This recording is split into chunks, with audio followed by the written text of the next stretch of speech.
This week on Out of the Air, we celebrate our 7th anniversary and the start of our 8th season featuring actress, vocalist Lauren Jelencovich, discussing her tour with Yanni and appearing with Lakeshore Concerts on October 4th. Next, Chicago-based electronic music producer, songwriter, and DJ Jae Robinson, known as Foley. Our spotlights in Lubeznik Center for the Arts exhibit Lit, opening November 7th with curator Whitney Bradshaw. Express yourself through art and show the world your heart. Express yourself through art and show the world your heart. You're in the know with Esther and Larry.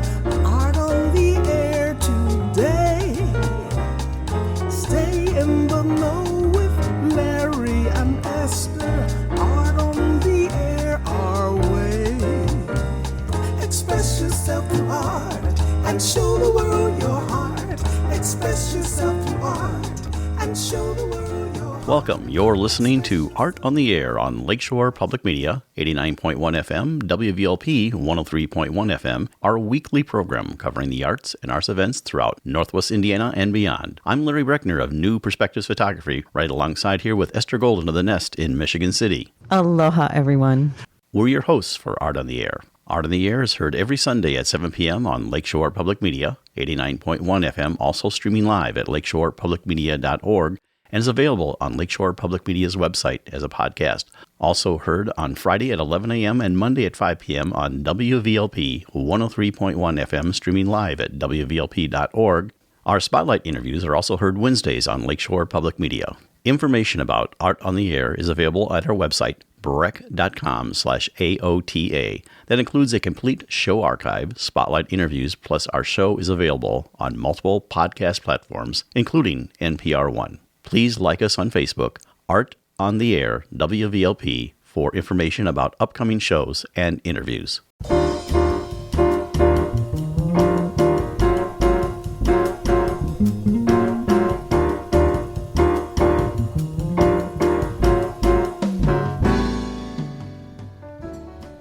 Greetings from Billy and Renee Foster. We are musicians, jazz radio show hosts, and advocates for the arts. Congratulations to Art on the Air and its dedicated hosts, Larry Breckner and Esther Golden. We want to thank you for this outstanding program and exceptional service to our arts community. No better way to stay informed as to what's happening in the arts than to listen to this informative show. Not only do we get the information, but the opportunity to listen to the thoughts of the artists themselves. We wish you many wonderful years of success. And as we say on the Billy Foster Jazz Zone, don't let what you can't do stop you from doing what you can.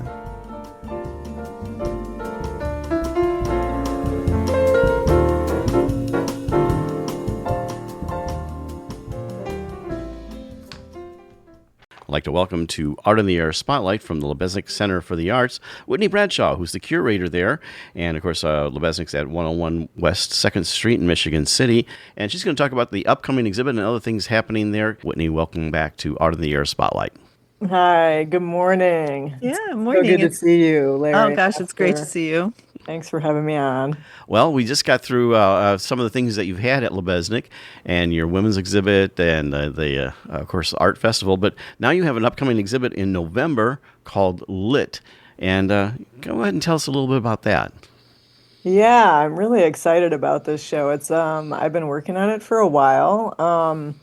And the idea was really inspired by this artist collaborative team called Liftwork that they live in Chicago, and they are Petra Bachmeier and Sean Galleto. And together, the two of them do these really immersive painted environments where the paint responds to light. And it shifts and changes our perception of space. So I've been wanting to do a show with them and their work for some time. And then, I don't know, I guess it was maybe 3 years ago now, 2 or 3 years ago, I met this young emerging artist named Maria Barundarina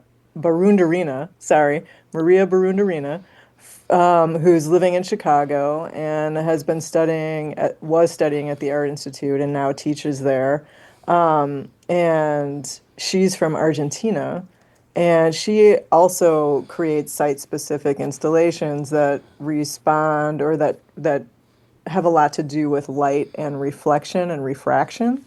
But she does it it's a very different way, and she uses a range of materials that she sort of calls supportive skins, and she combines photography, print media, collage, reflective materials, and light in these large-scale installations. So she's, cutting, reassembling, and condensing photographs, so fragments of reality that become very abstracted. And in doing that, she's exploring these kind of multiple dimensions and challenges our perception as well. So I was like, wow, these two would be really interesting together. And I wanted to invite them to Lubeznik to each create brand new site-specific pieces for a show called Lit. So that's what's happening. So is she upstairs then? So, well, when I talked to Luftwerk, they were like, why don't you give Maria the downstairs space and let her just go for it? And so that's what we're doing. All right. All right. Yeah, I was like, I had originally envisioned Luftwerk on the first floor in that big space. And then when they came and did a site visit and we looked through the space, they were very excited about the moonlight, or what are they called? The lights in the ceiling? Right. Skylights. Skylight, thank you. And so they were excited about the skylight, and then they were interested in the smaller spaces up there. And so they decided they wanted to do some interesting new pieces in the upstairs. Yeah, I'm really so fond Maria- of the Susan Block Gallery. I just really like that space. Yeah, it's awesome. So they're going to do stuff in both of the spaces upstairs. And I know a little bit about what it's going to be, but I don't know all of it because it's going to be happening here and it's new. Wow. So they're going to come and paint the space themselves and light it. So that's going to be really awesome. to Yeah, see exciting. Yeah, really exciting.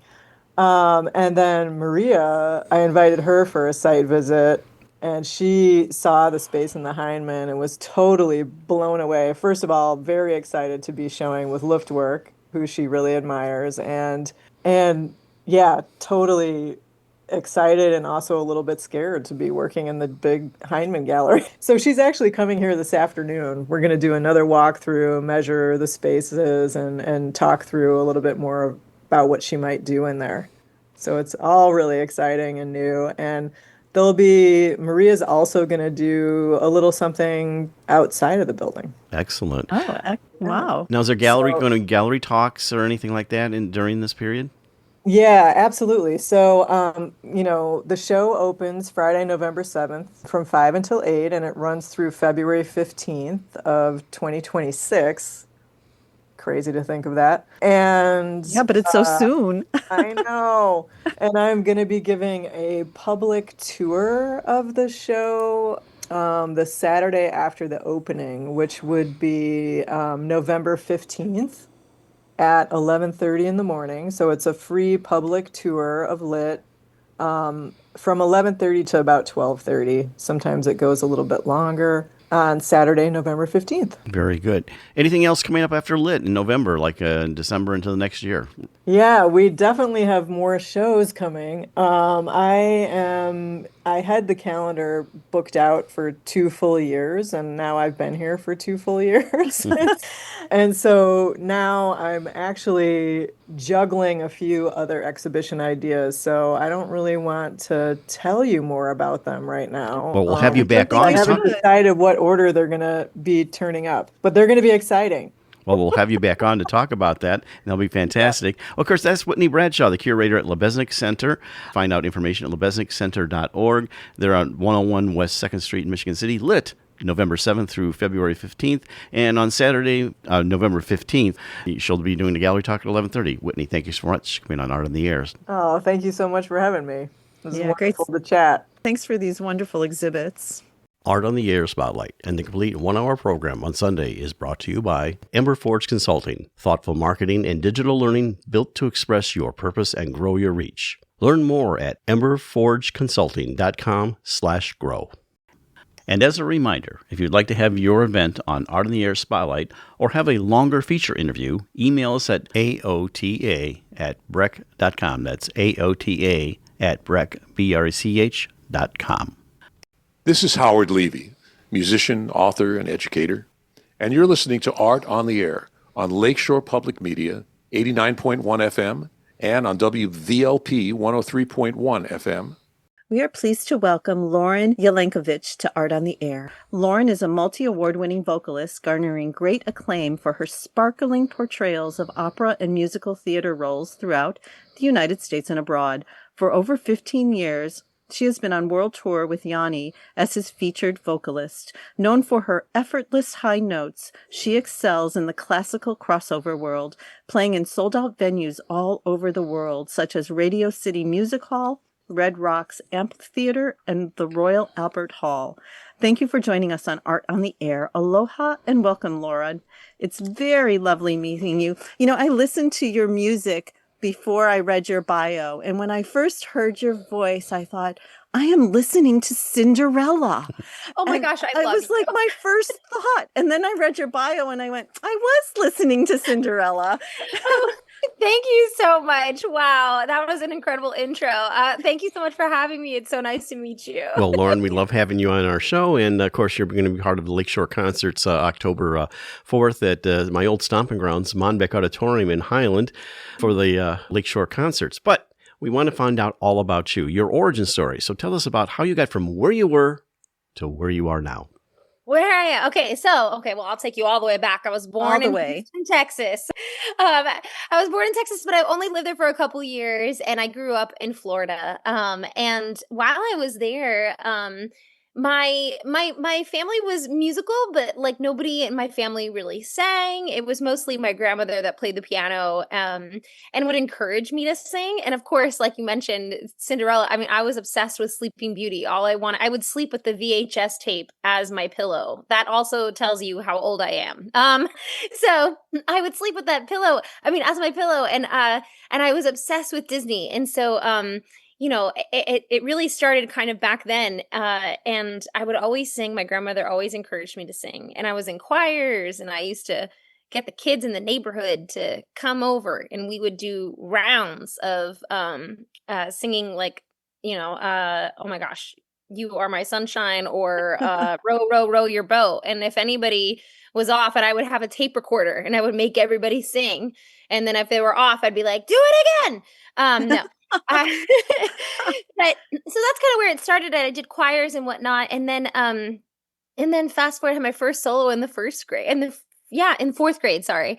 And then when I was in high school, but before that, I should tell you, I used to pretend to be on a TV show called Ed McMahon's Star Search. Yeah.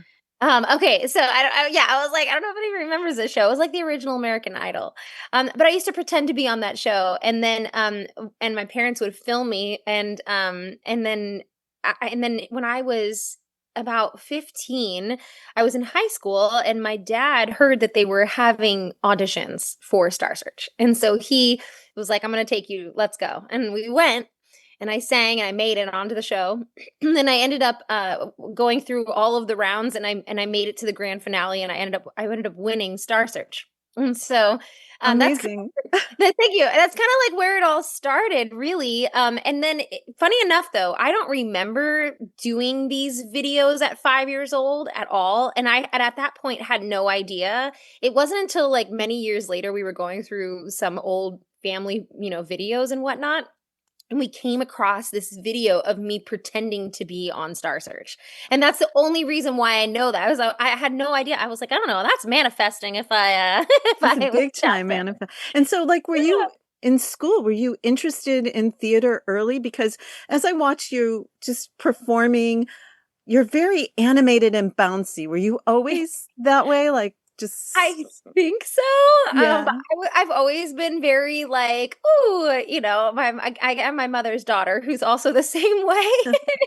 And so yeah, I was really into theater. I ended up going to a high school that did a lot of musical theater, where they were kind of like the first high schools to do Beauty and the Beast, the first high school to do Titanic and whatnot. And so I went there, and then after I won Star Search, that's when I was like, okay, well maybe like I want to do this for a living.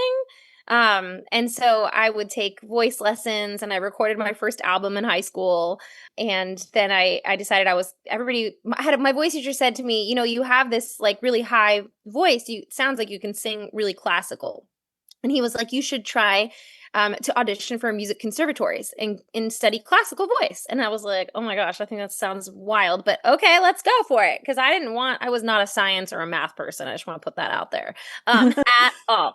And so I auditioned for the Manhattan School of Music. And a few other places, Berklee College of Music and the Boston Conservatory. And I got in almost every single place. And then the one that gave me the least amount of scholarship, that's the one I wanted to go to. I had full scholarships everywhere else. My parents were like, what is wrong with you? But I really wanted to go to New York. So I ended up coming to New York City, and I've been here ever since. So it's been many, many years. So now I've lived most of my life now in New York City. So before you won Star Search, you had no vocal training. That was just no, other than my grandmother, Oh my gosh. like playing the piano and singing with her. One of the first songs she ever taught me was Over the Rainbow, and then when she was just always, she could play anything. But other than that, no, I mean choir and stuff. And then I didn't really take voice lessons until I was in high school. That's so spectacular. Thank you. I kind of was just really into it. And luckily enough, I had parents who were very supportive and were like, okay, why don't we do these? Let's go for it and do lessons and whatnot. So, yeah. You seem to seamlessly move between the opera world and musical theater world, because they're kind of different vocal presentations and everything. In fact, one example we're going to play in just a moment here is from Carousel, one of my personal favorites, You'll Never Walk Alone. Tell us a little bit about that moving between the operatic world versus the musical theater world. Yeah, it's funny because my whole life people were like, you can kind of do a little bit of everything. But people were always very much wanting to pigeonhole you back then. They were always saying, you have to do it this way. You have to choose which route you want to go. And I never really wanted to do that. So I kind of just like stuck to my guns and was like, no, like I can do it all. Why can't I do it all? I learn by ear, and I have a really good ear, and I can pick up accents or just different sounds. And so I think that's where that transition would come from, really. I remember doing a lesson in my adult life and with my teacher, and your lessons are never over, you guys. It's never over. You're always training. And so I remember like going to her, and I had been listening to some of the other things that her students had said. Like we would go to school together, we would do, concerts together and operas together, and I'd hear them talk, and they were being very technical. And I would always be like, maybe I need to do that. Maybe I need to drop my, so then I went back to my lesson, and she was like, what are you doing? I was like, I don't know. What am I doing? And she was like, don't listen to anybody else. You have an intuitive, instrument. Like you do it just by whatever I feel I can do it. And so she was like, don't listen to anybody else. You continue on your own path and you learn differently. And so I was like, all right. And so I think that hearing things like the Disney stuff when I was younger, and then being in the choir and hearing, recordings of classical music, I don't know. I think I just picked it up, and I'm blessed to have this this ear that I can kind of transition between the two. And I would have a lot of opera friends that'd be like, how do you sing like pop without sounding like an opera singer? And I'm like, honestly, don't know. Can't tell you. Well, let's take an example, Lauren, of what you're doing here is You Never Walk Alone from Carousel. This is our guest today, Lauren Jelencovich. When you walk through a storm, hold your head up high and don't be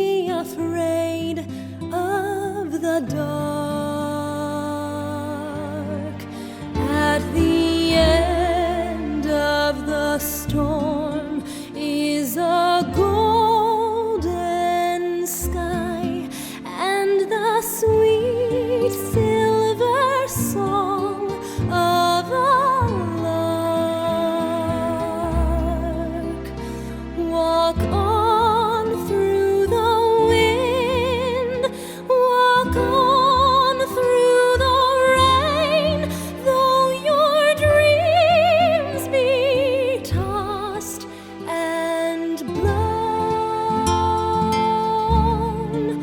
Walk on,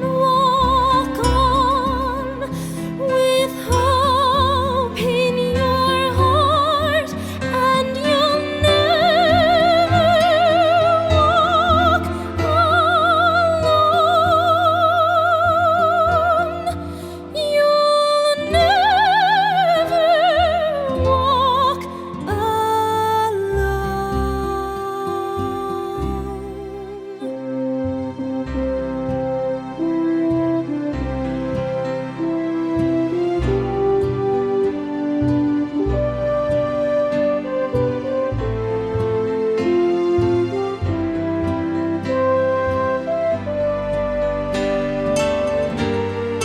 At the end of the storm is a golden sky, and the sweet silver song of a lark. Walk on through the wind, walk on through the rain, though your dreams be tossed and blown. Walk on, with hope in your heart, and you'll never walk alone. You'll never walk. You'll never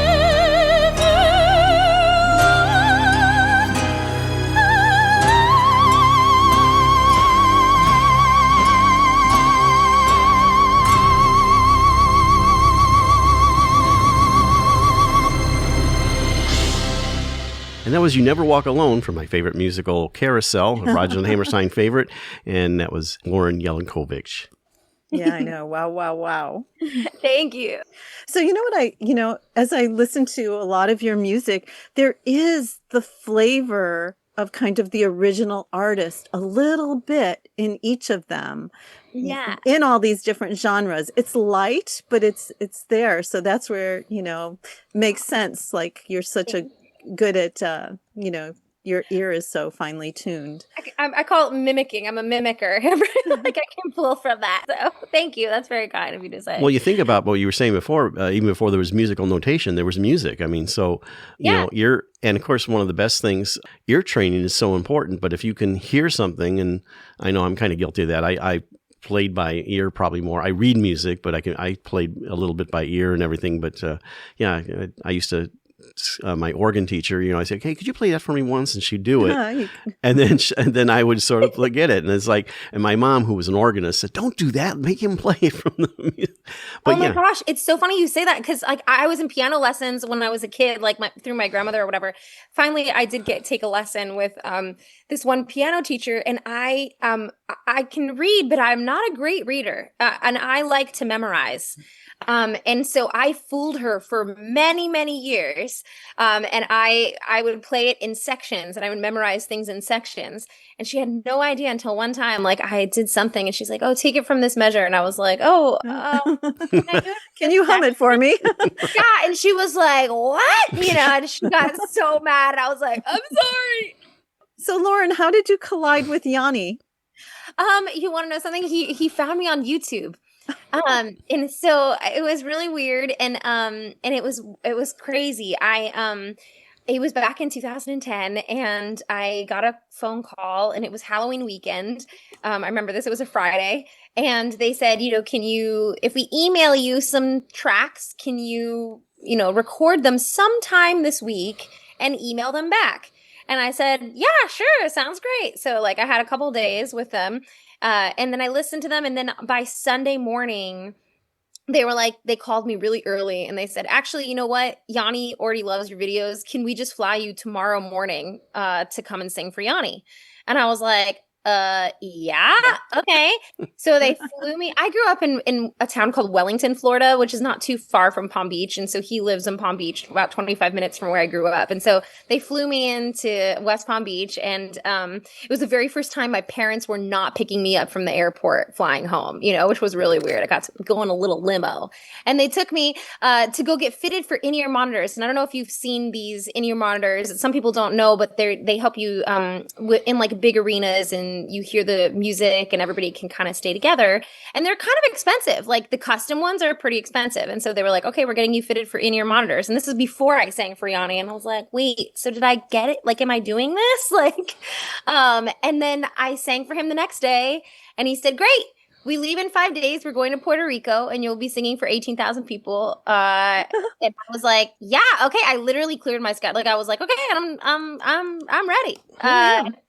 That's what it was. We had like 2 rehearsals with the band the day before. And then that next day, it was my birthday weekend, November 11th, I think was the first day that I performed with Yanni in 2000. So which YouTube video did he? I sent them a bunch of videos, like, because they were like, oh, can you also send us some other videos? And I had sent them some of the stuff from the opera stuff that I had done. And then my crossover, like Bocelli stuff. I kind of just like threw in everything afterwards. I'm not sure which one they actually heard first or which one, like how the call was made.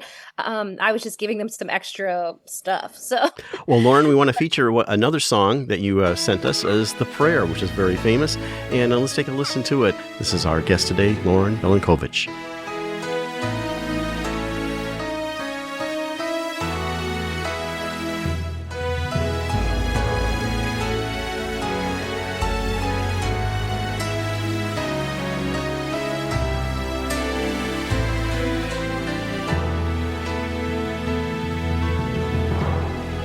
I pray you'll be our eyes and watch us where we go and help us to be wise in times when we don't know. Let this be our prayer when we lose our way.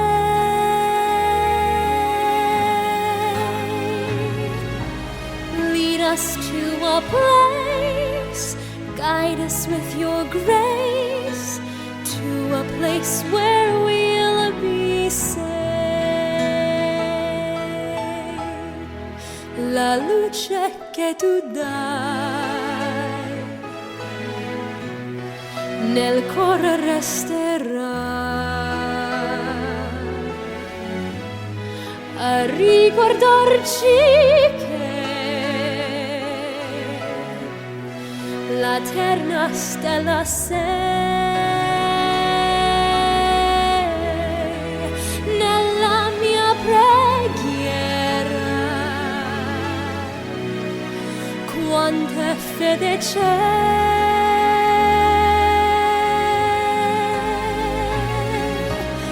Lead us to a place, guide us with your grace, give us faith so we'll be safe.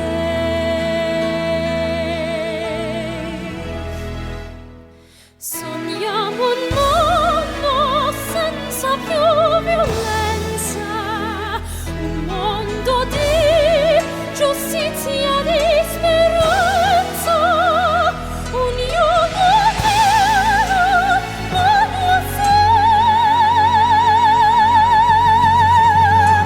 vicino,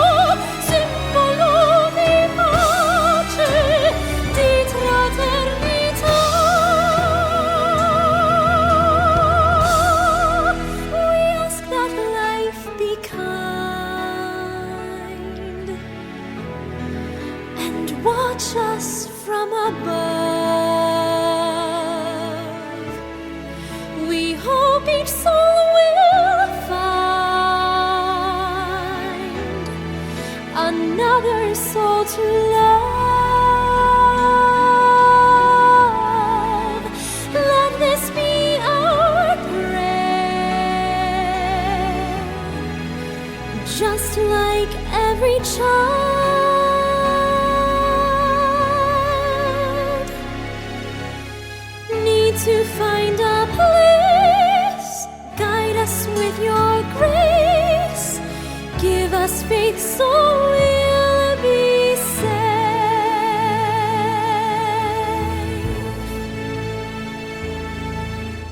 And la fe de que hai acceso in noi. Sento che ci salverà.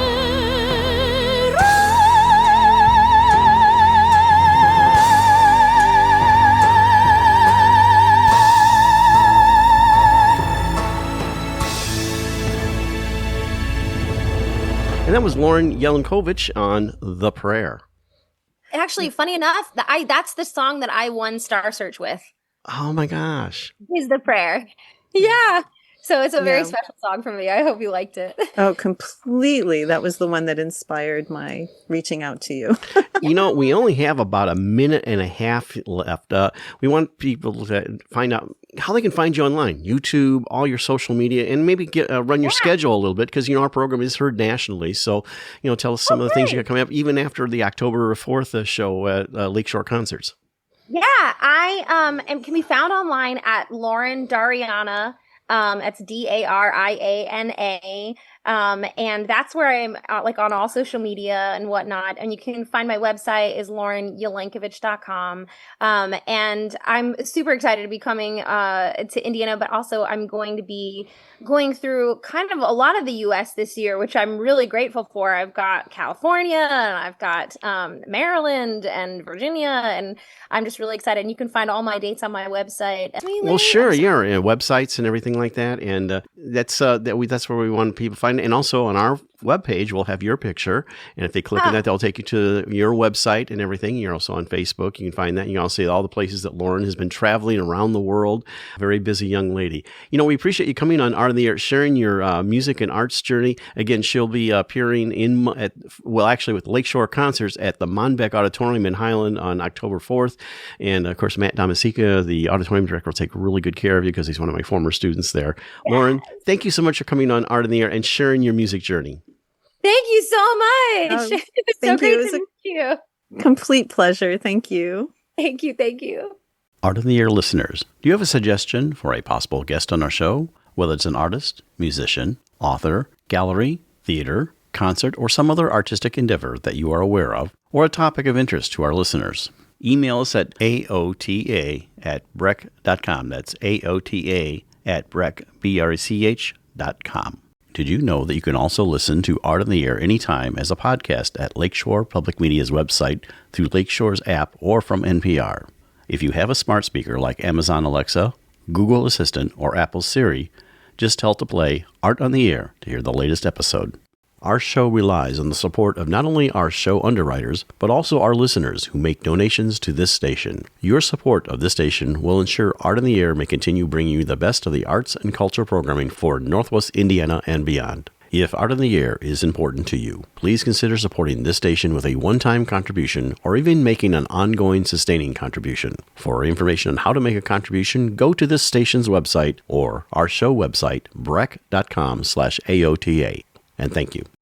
This is Raina Duras, host of World Cafe, and you're listening to Art on the Air on Lakeshore Public Media, 89.1 FM, and on WVLP, 103.1 FM. We are happy to welcome Jae Robinson to Art on the Air. Jae is a Chicago-based producer, songwriter, and DJ. Foley is a rising luminary in the underground electronic music. Her innovative sound evokes both sweet and abrasive vibes, defying conventional genre boundaries. She draws inspiration from the sound design of early dubstep and EDM and propels these genres into overdrive, creating an eclectic yet danceable mix infused with elements of grunge, dubstep, pop, and more. All 4 albums uniquely Foley. Thank you for joining us on Art on the Air. Aloha and welcome, Jae. It's so nice seeing you. Hello, it's great talking to you guys. Well, Jae, we always like our guests to have a chance to share their, I call it their origin story, you know, telling Mike how you got from where you were to where you are now. So tell us all about yourself. Totally. Well, I was born in Poughkeepsie, New York, upstate, about 2 hours of the city. And I grew up with really young parents. They had me at about 20 years old.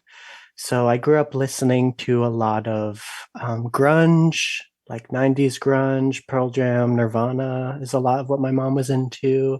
And my dad was into a lot of like emo and metal, a lot of like screaming music. Um, so in terms of music origin, that's definitely where I get a lot of influence from. And I couldn't really have my own rebellious phase because my parents were so young, they were already listening to that music for me. So to kind of find that myself, I went towards electronic music, dubstep, things like that to kind of go against the grain in my own way. Um, yeah, and I never went to college or anything. I was just kind of doing music and working full time. And then I moved here in Chicago in 2020, actually, is when I moved here.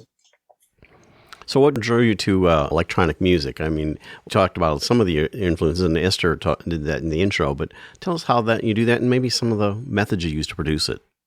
Yeah, I think what drew me to it is dubstep specifically is what drew me in first. And I don't think it's that dissimilar from metal music and other like aggressive rock genres.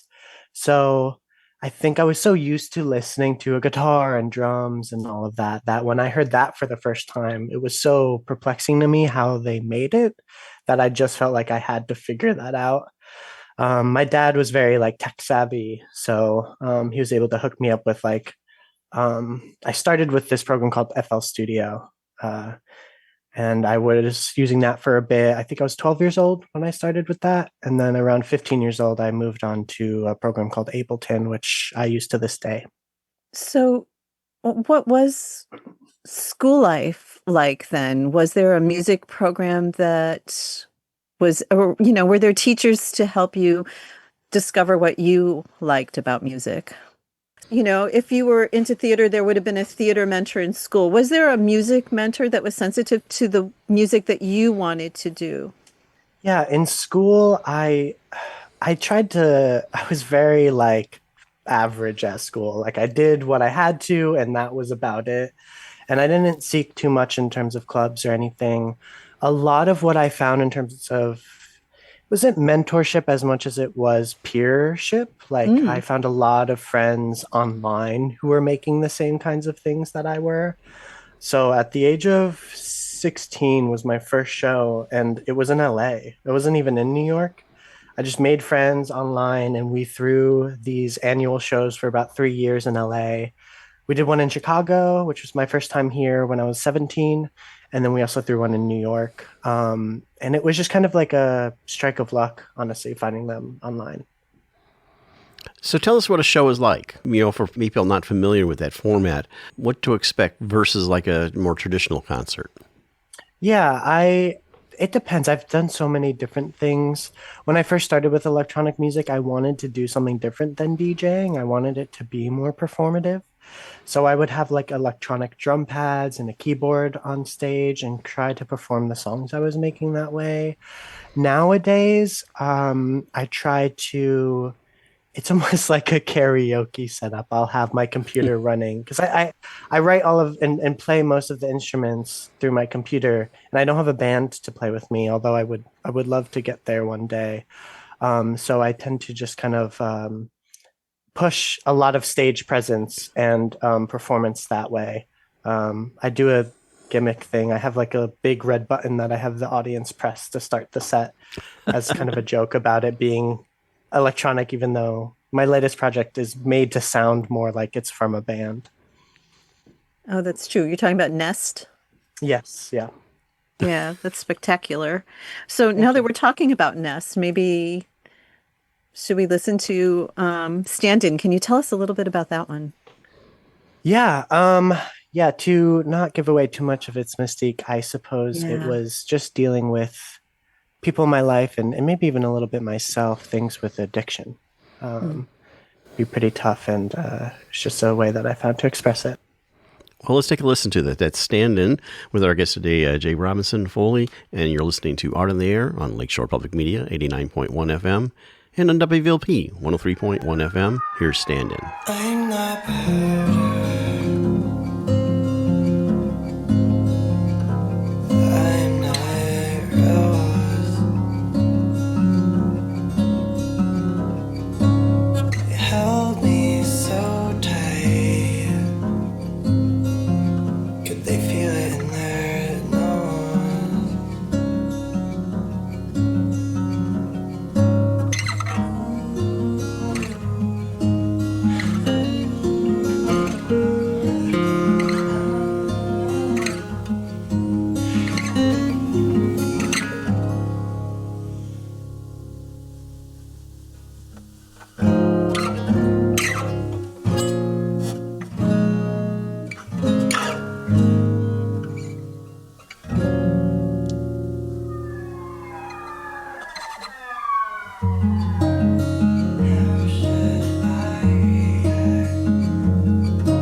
And that was stand-in. Our guest today, Foley, also Jae Robinson, known as.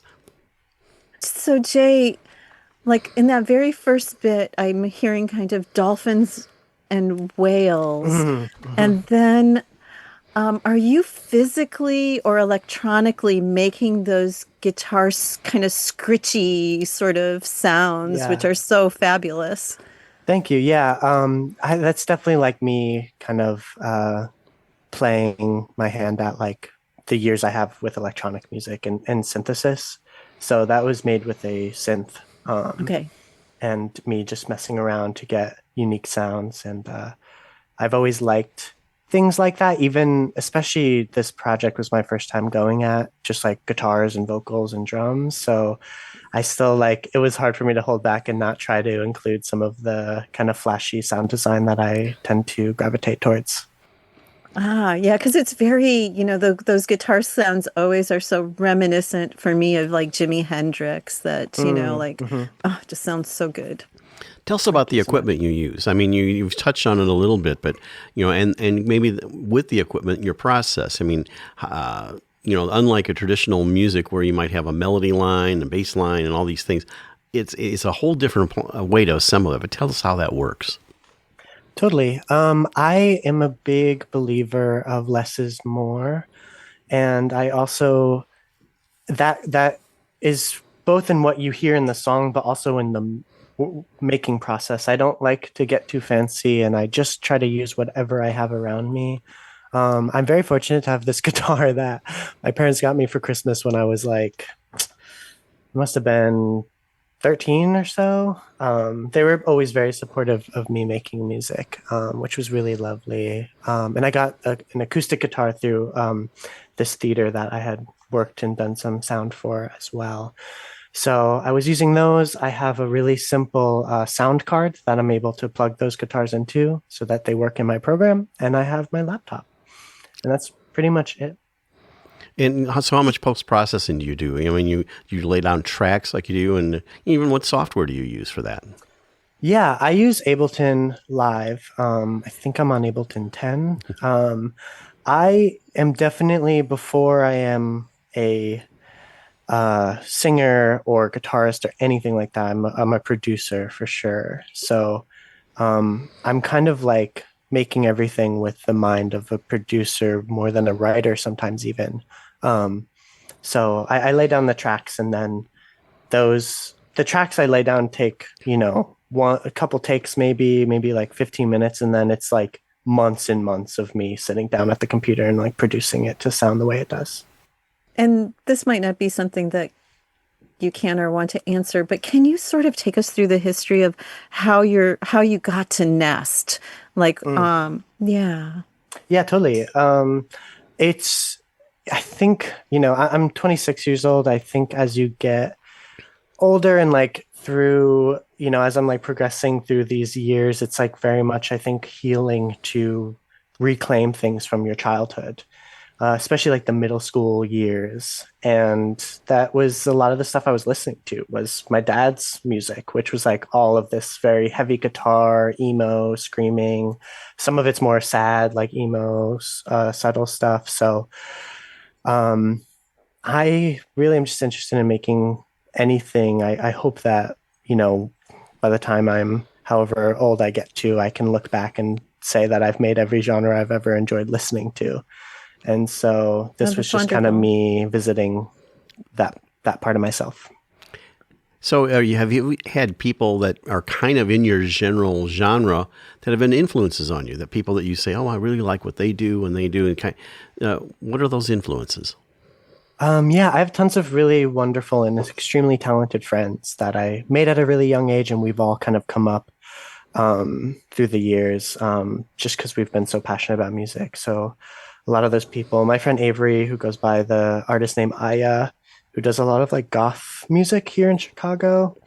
My friend Jen, who does a lot of EDM, and she goes by Emma Ecstasy. And then there's some like really like big like, classic artists and genres that I've been around for a long time, like an artist named Sophie and A.G. Cook, people like that who have met a lot of success. And I'm not friends with them personally or anything like that, but that have been pioneers in the genres that I've been within. Excellent. And you work obviously probably out of your home or apartment. You have a home studio to do this. But let's talk about you go out and DJing, and that's a whole different thing. So tell us about that part of what you do. Yeah, absolutely. DJing was kind of a recent thing. It's been very popular to do and like to go to DJ shows and stuff. And I started going to them a lot, and I started enjoying them a lot. So I thought I would kind of try my hand at it, because I've always been really adjacent to that scene. And it's a ton of fun. I really enjoy it. I played at Smart Bar here in Chicago, Pod Lachey, a few others. And it's always a blast. And it's I did a really small tour just on the East Coast with DJ stuff, and it's always so much easier because I just have one little USB that I have to carry around instead of a guitar, some computers, whatever. So have your parents been to any of the performances? Yeah, definitely. Especially when I was living over there. I mean, they're always really supportive. They haven't been able to go to them as much lately just because they're still back in New York and I'm here in Chicago. The last time I was in New York, I was DJing, and I think I played at like midnight or 1 a.m. and that's way past their bedtime. So, so can you tell us as much as you can about Doggy 3? We'd like to listen to that one. Absolutely, yeah. I don't know. Yeah, it's definitely something a little closer to home, and I like people that take their own interpretations from it. But it's just about feeling a lot of love. Mm-hmm. Okay, well, let's take a listen to it. This is Doggy 3 from our guest today, Jae Robinson, also known as Foley.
that was Doggy 3 with our guest today, Jae Robinson, also known professionally as Foley.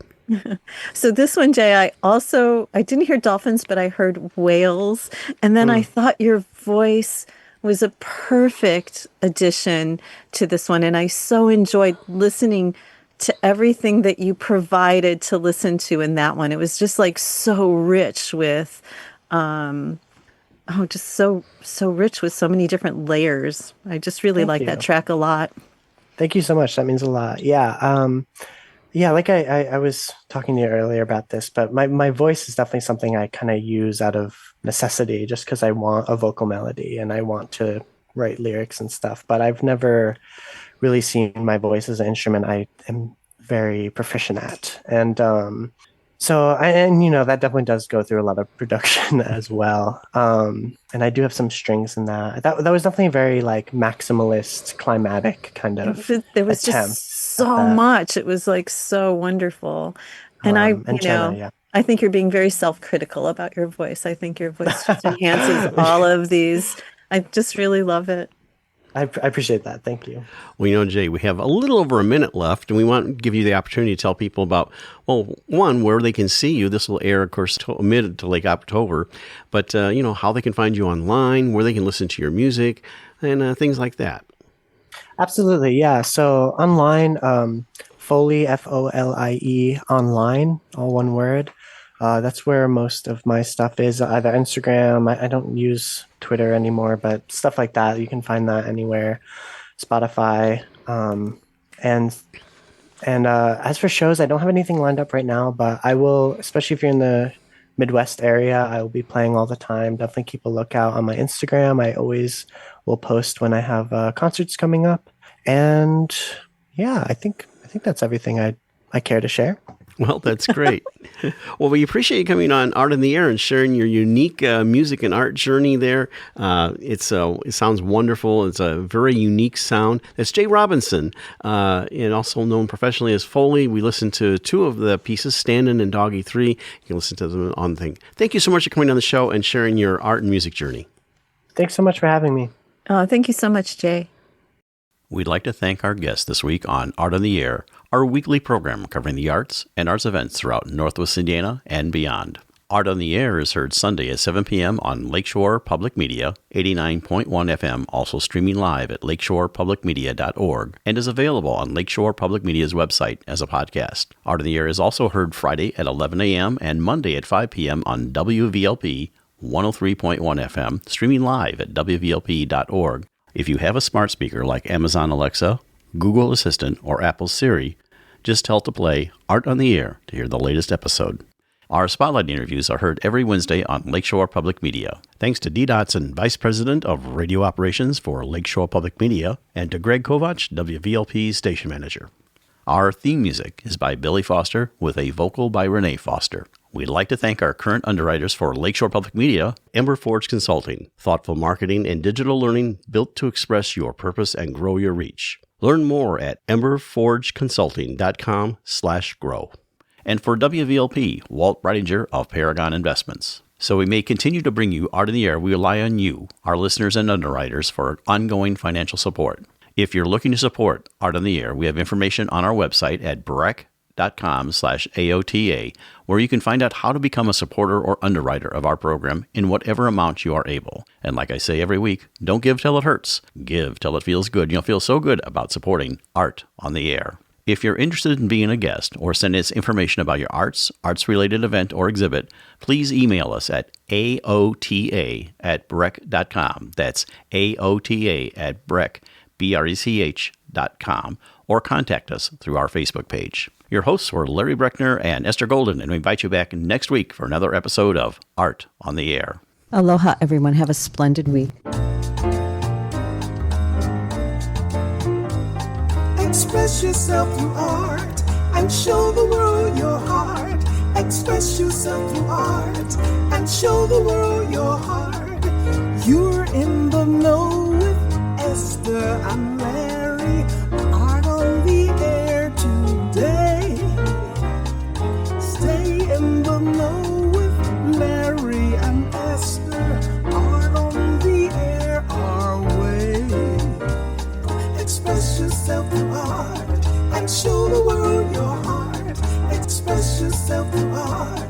and show the world your heart. Express yourself through art and show the world your heart. Express yourself through art and show the world your heart.